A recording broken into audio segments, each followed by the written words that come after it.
Christian parenting. Where can we start sowing those little seeds of truth when they're believing that it's not good that they're a boy or they don't want to grow up to be a man? You know, once upon a time has a lot more impact on the heart than you must do X, Y, and Z. So I recommend Story. Hey, welcome back, Call to Love families, to another episode of the Call to Love podcast. Each week, I am so honored and grateful to be able to bring you content that encourages you in the practical, the clinical, and always, most importantly, the biblical aspects of the adoption and the foster care callings. Today, we are kicking off our fall content, and I am so excited to be able to welcome my friend back to the show, Molly DeFrank. She is a mom, an author, and she just has an incredible ministry encouraging us in our parenting. Her latest project is all about encouraging us to instill character and godly values into the next generation of men. And friends, as foster and adoptive parents, this is an incredible challenge and there's a lot of weight to it. But as Molly's going to share with us, the Lord has so much to say on this topic. And so Molly, welcome. Thank you so much for being my guest today. Thanks so much for having me, Summer. It's so good to be talking to you. It's always great to connect. Yes, I love it. And I'm so excited that we get to talk about this specifically. I'm in the throes of launching an adult out into this world, an adult man, still my man child in my eyes. And then I have another one coming along. And so this is such an important topic right now. And I was reading through just a little bit about the message of the book. And I want to start here, and where it says that boys are surrounded by accusations that their very existence is toxic and told that their biological makeup is a problem. And so there's so much to that. There's attack on our men, there's attack on our boys. And for those of us who are fostering or have adopted children who have heard other messages in their lives, we've got a big job ahead of us. And so before we kick off with all of that, tell us just a little bit about your family and what adoption and foster care has meant to you, and then we'll dive into the topic. Yeah, absolutely. Well, I'm a mom of 6 kids. I have 4 biological kids, and then 2 came into our family through foster care and adoption. And I've got 3 boys and 3 girls. And we live in California. We've had several teenagers come and go in our house through foster care as well, which is, I got a special place in my heart for those teens. That's probably like my favorite place to parent, to be honest. So I say that now. I have 2 teenagers right now. I'm on my way to my 3rd teenager. So, but God's been gracious, breaking me in pretty softly with those teens. It's been pretty sweet with a couple moments of chaos, but yeah, I'm really grateful for the family God has given me. It's a lot of, high highs and low lows, as most parents know, especially with this foster adoption journey. There are things I think you understand and learn about yourself and about the character and the heart of God that you wouldn't have known without it. So I'm really grateful for that. And as it pertains to this book, Mothering Boys, I'm just excited to share what I've learned, both in the research and in God's word, and then also here in the front lines of the home and parenting, and really just the opportunity that moms have to change generations and to leave this legacy and to build the hearts and minds of our sons. So whether they are foster kids, adoptive kids, or biological kids, they all can just benefit so much with a little intentionality. And that's what the book is. It's just a little bit of intentionality and encouragement for moms. I love that. And you're right. We do have a big job ahead of us, but we don't have to just cram it all in a short amount of time. And I'm grateful for the influence that we do have as mothers.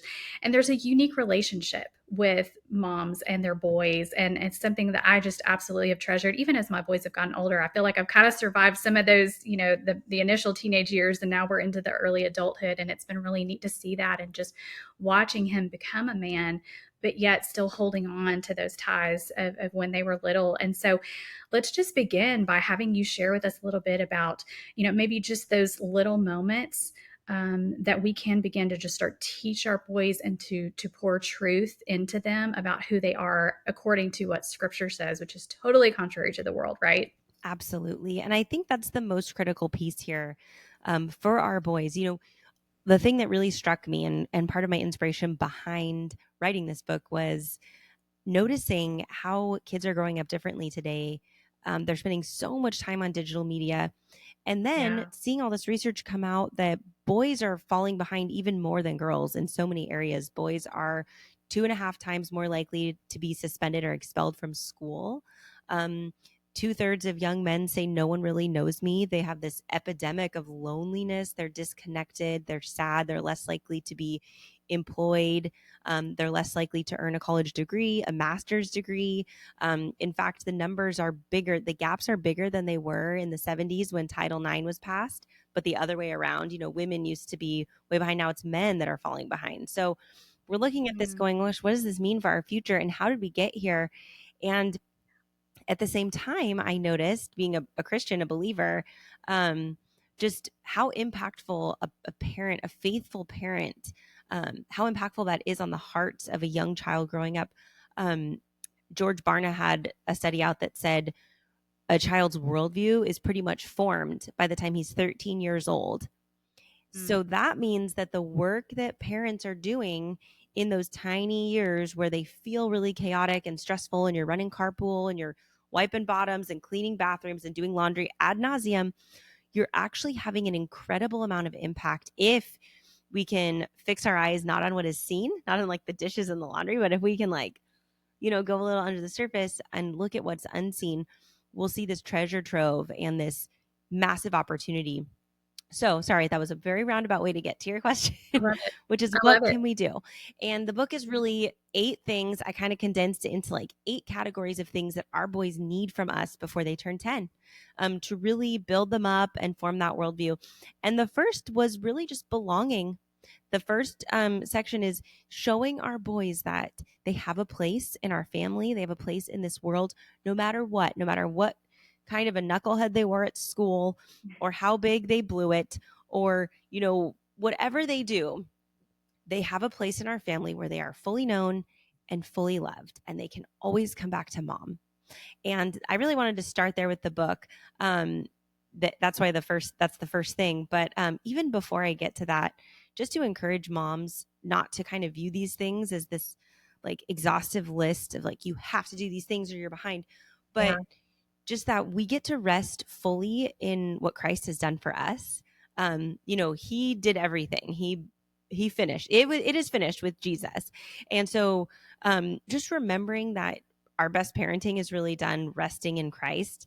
And that's just the foundation of a godly mom is really the foundation for raising great kids. And so if we can parent out of that rest, and then the rest is just kind of gravy. The rest of the book are just ideas for redeeming the chaotic moments and kind of how to be a little intentional. So that's really where I love I come from. that. That's so, so sweet. Yes. No, I love that. And honestly, it's one of those things where I really wish I understood that concept as a young mom, and especially as kind of unexpectedly being a boy mom. I'd always been there's a lot of girls on my side of the family. And so I just always assumed that I would have girls. And then all of a sudden I'm a boy mom and I love it, but I have no clue what to do with these little climbers and, the mud and all the things that comes with boys. And it really threw me for a loop. And I just wish that I could have understood back then that concept of just resting in my parenting. So I love that you start with that. I love that you lead with that. And that's something that even ministers to my heart now because my parenting journey is not over.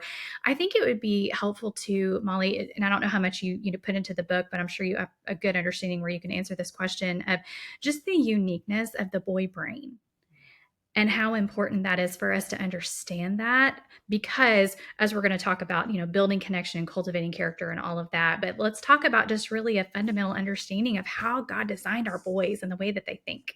Yeah, absolutely. Yeah, if you're a mom to boys, I'm sure you've probably noticed, and girls, that they're not wired the same. There are some major differences. And especially if those boys, and there's a lot of latitude here. I was talking to another mom who has a son who's not like doesn't fall into the traditional boy categories. He's not rough and tumble. But a lot of moms will, like me, you're looking at your boys and you're going, oh my gosh, these kids, they got to be outside, they got to be moving. I homeschooled my kids for like a year, and my son was in second grade at the time. And I remember just being so frustrated, like, why can't you just like look at the problem we're doing? I don't understand. Right. And I even consulted a therapist, and he was like, so how long can he focus before he can't? And I was like, probably 6 or 7 minutes. And he's like, well, that's what he has to give you right now. And I'm like, I don't like that answer. That's not right? very helpful, but he was right. And so we're just kind of like working with what we have. But yeah, if you're parenting boys, you might notice they have to be moving constantly.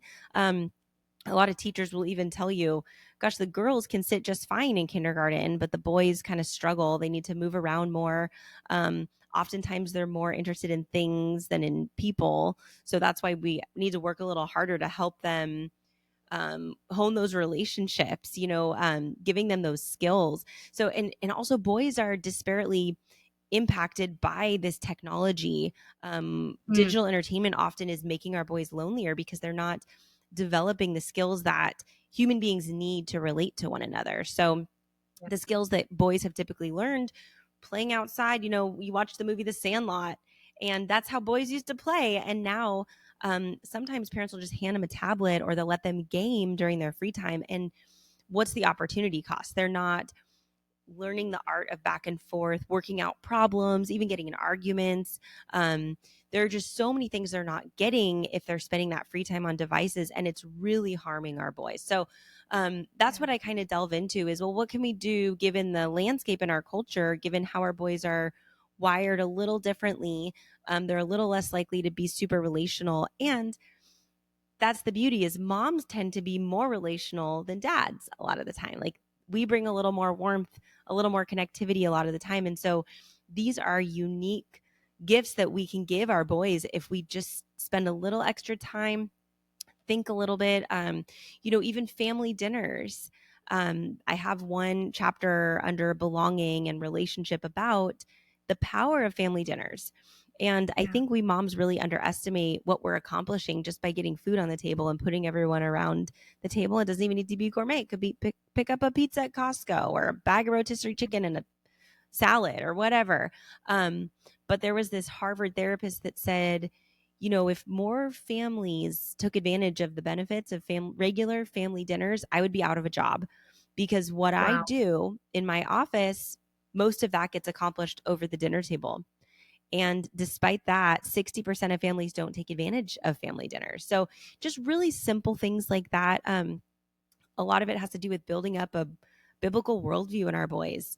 They have culture. There are so many voices right now speaking in to form their hearts and minds. And what does it mean to be a boy? And what does it mean to be a girl? And what is gender? How does that impact you? And we have this opportunity to show our boys like what God says about masculinity and what God says yeah. is beautiful about these gifts that we have in masculinity and femininity. And it's not a curse, and it's actually really beneficial to society. So we have this opportunity to build them up. No, that's so good. And I love that you talk about the importance of that belonging related to connection because honestly, our boys aren't going to take in the messages that we so desperately want to pour into them if there's not that point of connection which leads to trust. And we talk about that a lot on the show as, building trust is a huge part of, creating that felt safety. And so I love that you talk about the simplicity of meals and then also just that unique wiring of the brain. Sometimes us mamas have to dive into boy world a little bit. And I'm definitely in that as well, where they're sharing things with me about lifting weights and eating high protein, and because I've got teen boys right now, and so or the latest YouTuber that's showing them how to do this or do that, or even just like a certain video game that they're interested in, and I'm just like, it is everything I can do because I know that in order for him to receive what I want to pour into him, he needs to see me receiving what he's excited about, right? And so I think that's a huge part of just building connection. Let's talk a little bit more about just some of the simple ways that we can look for opportunities in our day to create that meaningful connection with our boys so that we have those opportunities both for them to feel like they belong, like they feel heard, and then for us to be able to pour in those little nuggets of what we know God's truth to be. Yeah, that is so good what you said about that relationship and that connection. That really is the foundation for raising these boys who are receptive to what we're trying to teach them. Um, Yeah. I heard a great little nugget a while ago. It was rules without relationship lead to rebellion. And it is so true. Um, Yeah. but this is also particularly important, I'm thinking, for foster and adoptive moms, because a lot of times these boys, I mean, by definition, if they're coming from that trauma background, you're dealing with either absentee fathers, or abusive or neglectful fathers. So these are kids who often have not had a good example of positive masculinity. So they might Yeah. be growing to to even dislike their own masculinity or to try to emulate these negative things they've seen. And I know we've had a lot of kids come in and out of our home, but we've seen all of that with the boys Yeah. that we've had. So yeah, it's really important. And over time, as we build these relationships with our sons, they start to want, they desire, well, gosh, I want this this worldview, this warmth, this love, like they want to know more about it. So it's Yeah. a really beautiful thing. And to get to the question, which is the simple things we can do to really build that connection. And they're so simple. And this is, I love encouraging moms with this because I'm not a type A mom. I'm a high capacity, but like fly by the seat of your pants kind of mom. Like I look at my calendar when I wake up for the day. Like I'm not planning far ahead, but I can get a lot done in a day. So I hope this encourages you that you don't need to plan this like weeks ahead of time, but couple ways that I really crank up the intentionality with my kids is, a quick 5-minute walk around the block. If you got 5 minutes before you got to leave the house or before you got to start making dinner, grab that one kid. And I know it sounds really hard, and I gotta push through that maybe speed bump in my desire to do it sometimes. Yeah. But grab the hardest kid at the moment and really take them on a 5-minute walk. And you can even be quiet for a few minutes, but after a few, you're going to listen and watch what pours out of their heart. And if they're not initiating, they're not leading, start sharing like, gosh, what am I learning in my Bible? How is that convicting my heart? Like, what is God showing me? And humility plus time with our kids is just a powerful transformative That's tool. So great. yeah, quick walk around the Yeah. block. Sometimes I have one son who really enjoyed cooking when he was small.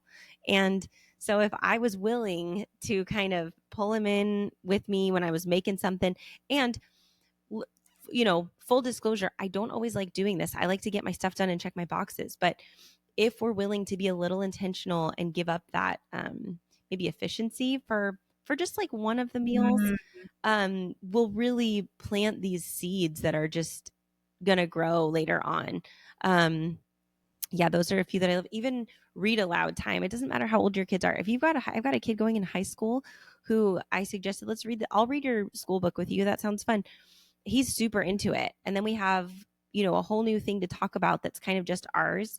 So, kind of going back to what you said about really getting in the weeds on what they're into, even if you're not into protein or, creatine or weightlifting or whatever. It's like Right. asking him a couple questions and getting into it. I got one young son right now who's really into Pokemon. And I'm like, I don't know, man. I could name 3 Pokemon, but I want to hear about them because you like it. So tell me what you got. So yeah, all of that. Hey families, Summer here. Sorry to interrupt the show, but I wanted to make sure that you have subscribed. By subscribing to the Call to Love podcast, that means you will get notified with every new episode each week, and it helps me to know that you are here and a part of the Call to Love community. You can also leave my podcast a review and rate it, which helps others to find the show. This podcast is growing thanks to you, and we hope to continue reaching families who are looking for resources as they live out their own call to love. Thank you so much. And now let's get back to the conversation. That's so sweet. I love that. Yeah. And I like that you say pushing past because the way I function, and especially the busy season, I feel like we are in the busiest season of life that we've ever been in terms of just parenting and life and career and all the things. And so I'm like, efficiency is like my best friend. I love it. And so I really default to that, and sometimes at the cost of relationship. And so I have to push past that and look at what matters more. And also try to discipline our family of, hey, planning ahead as best as I can on this night. Everybody's around the dinner table because I know we're here, here, and here. And we try to be present at all of the activities so that we're not all separated. But doing the best that we can to grab those little moments. I love you talking about 5-minute walks. And a lot of times, what we talk about here on this show, specifically that bilateral movement of walking, helps the brain to settle down if we are escalated in any kind of way. And so then our kids might be more, our boys specifically, more prone to open up. Or if you're tossing a ball, or if you're just out there shooting the basketball, back and forth in the driveway a few times before dinner. I love that. Just really practical examples of that. And we talk a lot, obviously, of just the effects on trauma and specifically specifically our boys, and just how devastating that is for them to come to us having not experienced the full nurture and guidance of caregiving that we would have wanted for them. So, for that audience that we're talking to today, do you have some practical suggestions just with the kiddos that have been in and out of your homes for ways that they can connect, especially when our kids don't trust and they're resistant? Oh, absolutely. I think my biggest bit of encouragement, and I have to preach this to my own heart all the time, is just I heard this from Sally Clarkson: worry less, trust God more. She said, Mm, if she, looking back on her early parenting, what does she wish she did differently? And she said, I wish I spent less time worrying and more time trusting God. And all of that to say, just stay the course. I think, I talked a little bit earlier about how um, our boys and our kids are just really conditioned with their digital entertainment for this instant gratification. But you know what? We are yeah. too. And we get every question answered like that. Chat GPT, find me a recipe with these three ingredients, or, all of these things. And technology can be a great partner in this life, but it, if we're not careful, will allow it to condition us to expect those results from our parenting. And then when it doesn't happen, we tell ourselves this isn't working. Well, how do you know it's not working? It hasn't had an opportunity to work. You look at when you plant seeds in your garden, it takes time and the seasons need to change. There needs to be a lot of water and a lot of plucking weeds, and you don't even see anything happening because it's under the dirt. But there's, that seed is opening up and it's getting comfy and it's putting down roots. And there is a long season where the seeds you planted and watered and the cultivating work that you're doing is accomplishing something. It's just you can't see it. So my encouragement is, if you're listening to this, I know you're the kind of parent who's seeking out resources to connect with those kids that need it the most. And so I know you have the tools in your box, and I know what it's like to use all the tools and to still feel like you're banging your head against a wall, because I feel like that a lot. But this is my encouragement to you: is keep doing it anyway. When you keep Mm, seeing, you feel like you're playing whack-a-mole, you're like, I'm doing this connective thing, and then 20 minutes later, that wily kid has just bopped someone else on the head, or is throwing the kind of fit, or I can't leave him with anyone because he screams, or whatever it is. Like, just stay the course. Like, the work you're doing day in and day out is working. And at the end of the day, I mean, we are not responsible for making sure that our boys turn out believers working in ministry, or very yeah. successful business people who have a heart for God. That's above our pay grade. What we are Right. called to do is love. There's a little, for your little podcast, I love that one. Tie that into your title there. What we're called to do is to be faithful to the calling God has given us. So we do the planting and the watering and the tilling, and we trust God. He's the only one that can Yeah. really make that seed plant those roots and do its thing. So just That's right. trusting and resting in God's sovereignty, and really drawing a circle around what our responsibility is. And that's just being faithful to our calling. So enjoy your faithfulness and celebrate that along the way, but just keep using those tools, and praise God that he's called you to this work, because it's hard. Yeah. Oh, that's such a good word, Molly. I love that and how freeing that is for us because we carry so much as we're trying desperately to love and connect with these kiddos that the Lord has placed in our lives and our homes and in our hearts. And I want to go back to something that we talked about early on in the episode and just give you an opportunity to speak into, like we've said, these kiddos who come into our care who have had previous experience, maybe have had lies that have really taken root in their hearts and in their minds about who they are, about the fact that being a boy is not good, or that they don't want to be like the other boys or men in their lives because they were hurt by them. What are some gentle ways that we can rebuke those lies, to begin to sow those little seeds of truth in ways that are not combative, they're not, coming from a place of judgment or trying to just completely overhaul the lies that are established in their minds? Where can we start sowing those little seeds of truth when they're believing that it's not good that they're a boy or they don't want to grow up to be a man? Yeah, so good. um Once upon a time has a lot more impact on the heart than you must do X, Y, and Z. So I recommend story. a lot of the time. We had one kiddo in our care, a little boy, who would just lie nonstop about even things that didn't really matter. And you're like, that doesn't even help you. Like, why are you lying about that, Yeah, man? Um, right. but um, story is so powerful, and it really does shape the heart. Even just tell, and we would tell that little boy, um, the boy who cried wolf, all the time, and just stories where they're not the main character, but they get to see natural consequences of sin. That's really helpful. And going back to the Bible, I have um several examples in the book of, you can identify these traits in your sons, that it can be positive or negative, and they're all wired a little differently. But you look at someone like David, who was really bold, um, and that can be great, but can also be really scary. You think about this, he was maybe 14 when he took on Goliath, and he's like, I'll do it, I'll fight this giant that all of these armies were afraid to fight.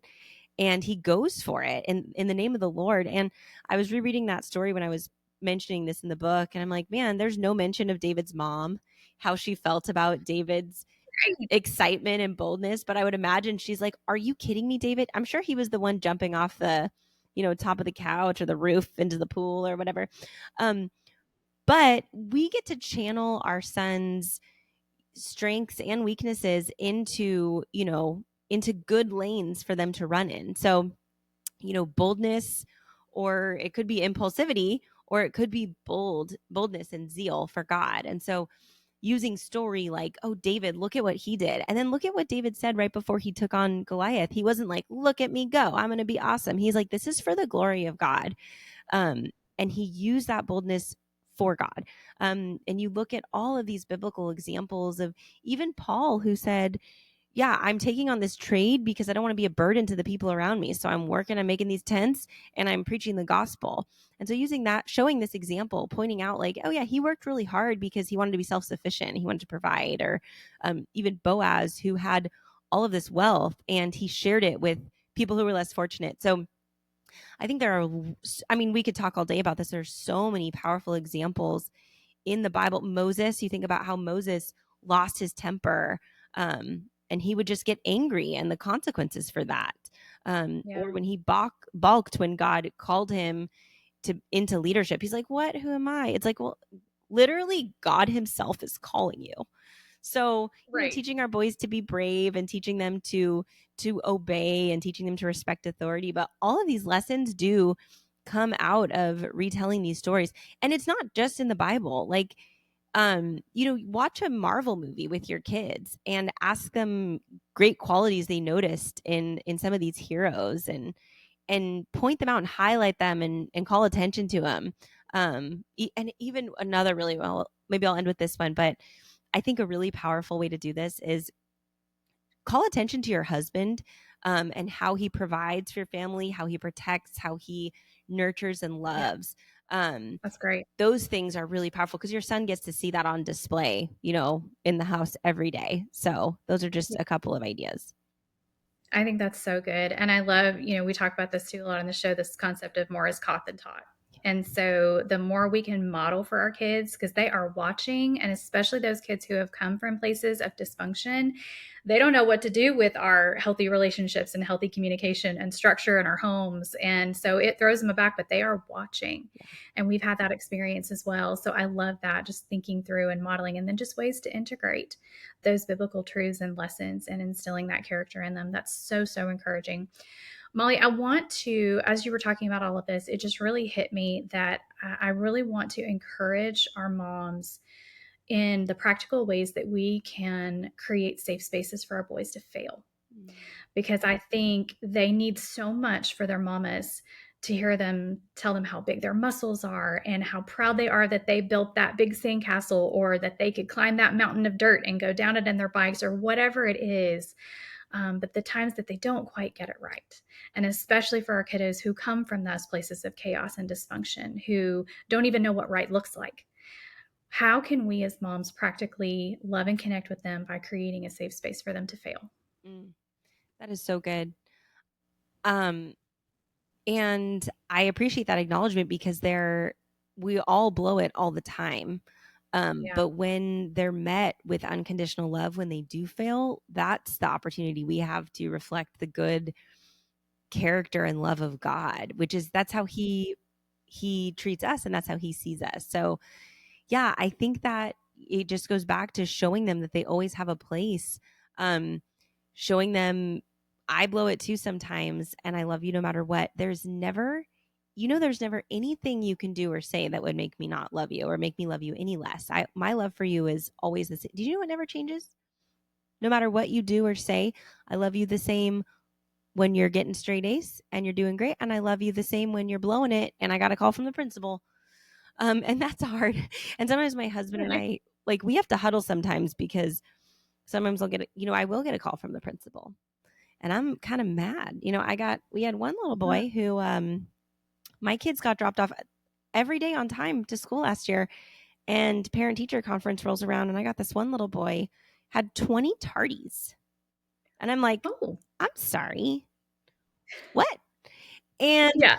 so I'm like talking to the teacher and she's like, yeah, he comes in like late and I think he stops to get breakfast. We live in California. The kids open up the cafeteria to free breakfast every morning. Like everyone can get it. Well, my kids eat breakfast at home and the breakfast they serve is like Fruit Loops. Like you don't need that. Right. You had eggs and fruit at home. You don't need to go like binge on gross whatever. Anyway, Right. so I find out this kid's taking a leisurely second breakfast. And oh Hmm. man, I was mad. I was so Right. I'm like, are you kidding me right now? Anyway, but sometimes I do need to huddle with my husband and be like, man, I'm about to come in guns blazing. Yeah. But we've had to do this for each other. Like, listen, we're going to stay calm in this. We're going to let the consequence speak for itself, but we're going to lead with, and my husband's really good at this. And he did this for a different Yeah. disciplinary issue, let out with, hey, we love you no matter what. There's nothing you can do. Make us love you any less. Okay. You need to tell us what happened and why there's that like weird science experiment in the bathroom. Like, go ahead, explain that, please. So, yeah, I think it's just, and sometimes, honestly, we're saying those words to remind ourselves and to coach our hearts just as much as we are to coach their hearts. And that's okay if that's where you are. This foster adopt world is weird because and I'm so grateful for your podcast because there's so much shame in the parts of your heart that you see as a mom where you're like, Mm. I shouldn't feel like this about my own kid. Like, this is not good. And this is yucky and rotten. And like, I have Yes. yuck feelings right now and I don't want to feel like that. Yes. But you know what? That's so beautiful because I would not know the depths of God's love for me and his forgiveness for me without this wild ride. So Amen. take joy in that we get to know God more and we get to know the heart of God more and we get to see how vast his love and forgiveness and grace is for us. And then we get to extend that to these kids. So, you know what? If Okay. you're feeling broken and like you're barely scraping by, welcome to the club. You're not alone. And, God loves you.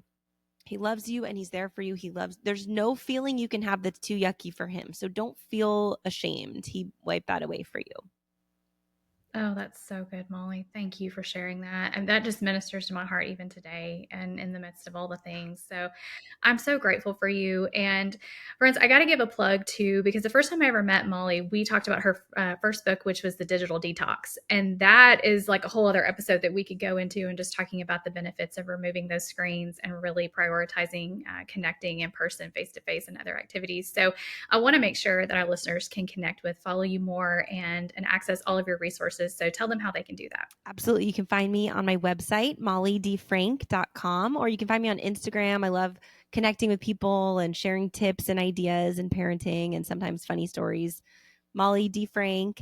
And I think I'm on Facebook, but I'm not that as active there. So find me on Instagram or my website. And I hope you grab a copy of the book. You can find it anywhere books are sold. It's called Mothering Boys, 8 Things Your Son Needs from You Before He Turns 10. And yeah, I hope you love it. That's so fantastic. Okay, friends, I put all of those in today's show notes. And so you'll be able to access those easily and quickly. And if you have follow up questions or thoughts after listening to today's conversations, there's also an email in there that you can send me a direct message and I would love to respond that. It is my honor to get to dialogue back and forth with you as a Called to Love family. And so just know that that is there for you to be able to access and communicate further as well. Molly, I'm so grateful for you. Please come back. Let's chat some more. You are a wealth of wisdom, and I'm just so grateful for all the work that God has you doing. Oh, thanks, Summer. I loved being with you. Thanks for having me. Thank you so much for listening to Called to Love today. I love to hear from listeners, and so I would love to connect with you to hear your stories and answer your questions right here on the show. You can find me on Facebook and Instagram, send me a direct message, or send me an email at the link in today's show notes. I pray you have been encouraged by today's episode to walk in faith and continue to embrace your own call to love. Until next time, blessings, sweet friends.